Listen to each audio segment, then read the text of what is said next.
sa Bicol Region. Pinamanahan ng Police Regional Office 5 ang Anti-Fake News Forum na layong palakasin ang kaalaman ng publiko laban sa pagkakalat ng maling impormasyon at pekeng balita sa reyon ng Bicol.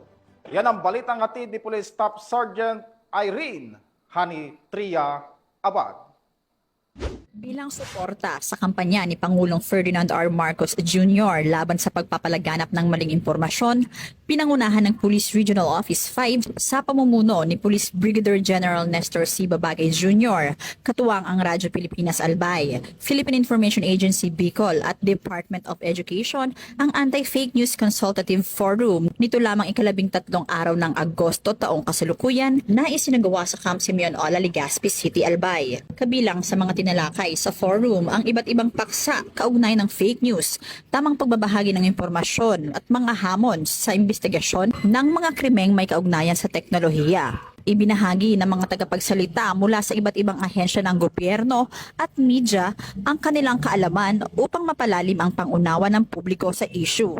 Layunin nitong palalimin ang kaalaman ng publiko kung paano nakakaapekto ang mali o mapanlinlang na impormasyon sa opinyon ng tao at nakakasira ng tiwala sa mga institusyon.